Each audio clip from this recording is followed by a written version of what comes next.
Leviticus 22.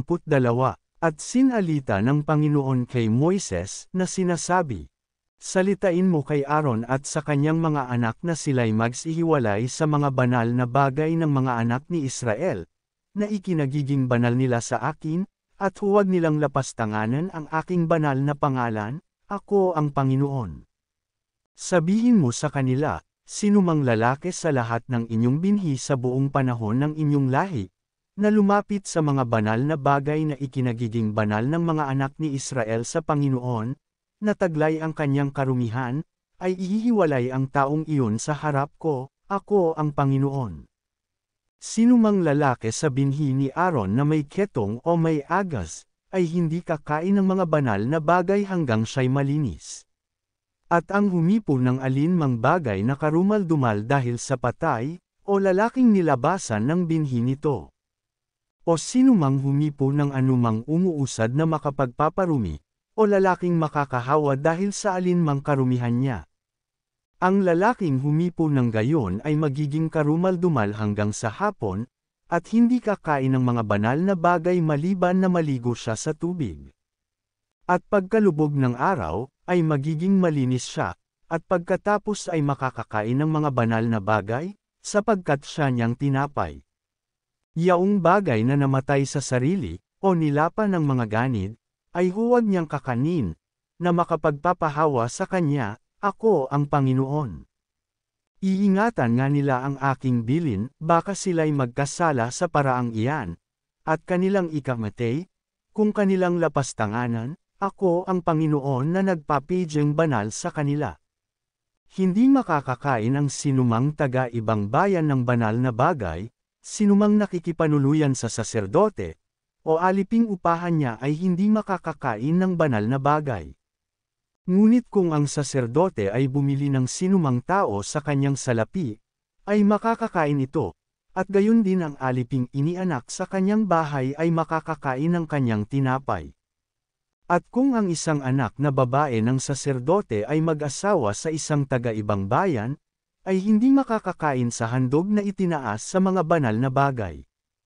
Datapwat kung ang anak na babae ng saserdote ay baw o inihiwalay, na walang anak at bumalik sa bahay ng kanyang ama na gaya rin ng kanyang pagkadalaga, ay makakakain ng tinapay ng kanyang ama, ngunit ang sinumang taga-ibang bayan ay hindi makakakain niyaon. At kung ang sinumang lalaki ay magkamaling kumain ng banal na bagay, ay kanyang daragdagan pa nga ng ikalimang bahagi yaon, at ibibigay niya sa saserdote ang banal na bagay. At huwag nilang dudamhan ang mga banal na bagay ng mga anak ni Israel, na inihahandog sa Panginoon.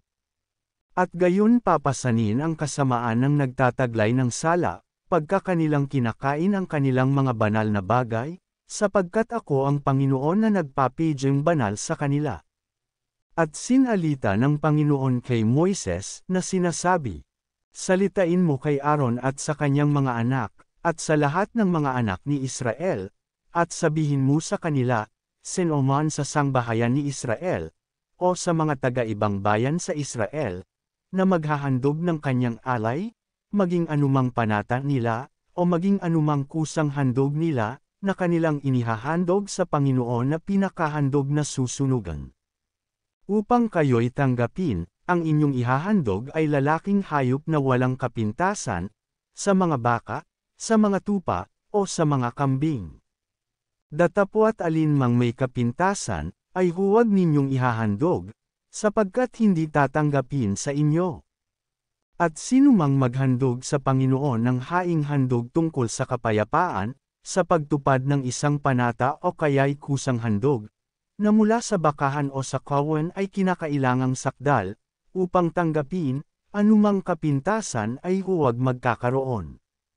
Bulag, o may bali, o may hiwa, o may sugat, o galisin, o malenggeb, ay huwag ninyong ihahandog ang mga ito sa Panginoon, ni huwag kayong maghahandog sa Panginoon ng mga iyan na pinaraan sa apoy sa ibabaw ng dambana.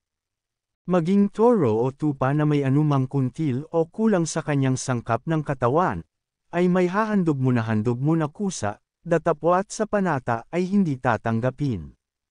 Yaong niluluslusan, o napisa, o nabasag, o naputol ay huwag ninyong ihahandog sa Panginoon, ni huwag kayong gagawa ng ganyan sa inyong lupain. Ni mula sa kamay ng taga-ibang lupa ay huwag ninyong ihahandog na pinakatinapay ng inyong Diyos ang alinmang mga hayop na ito, sapagkat taglay nila ang kanilang keremhan, may kapintasan sa mga iyan, hindi tatanggapin sa inyo. At sinalita ng Panginoon kay Moises na sinasabi, pagka may ipinanganak, na baka, o tupa, o kambing ay mapapa sa kanyang inangang 7 araw, at mula sa 8 araw hanggang sa haharapin ay tatanggi pang alay sa Panginoon na handog na pinaraan sa apoy. At maging baka o tupa ay huwag ninyong papatayin sa 1 araw siya at ang kanyang anak. At pagka kayo'y maghahandog ng haing pasalamat sa Panginoon, ay inyong ihahain upang kayo'y tanggapin. Sa araw ding iyan kakanin, huwag kayong magtitira ng anuman yan hanggang sa umaga, ako ang Panginoon. Kaya't inyong iingatan ang aking mga utos, at inyong tutuparan, ako ang Panginoon. At huwag ninyong lalapastanganan ang aking banal na pangalan, kundi ako'y sasambahin sa gitna ng mga anak ni Israel, ako ang Panginoon na nagpapidyang banal sa inyo. Na naglabas sa inyo sa lupain ng Ehipto, upang ako'y maging inyong Diyos, ako ang Panginoon.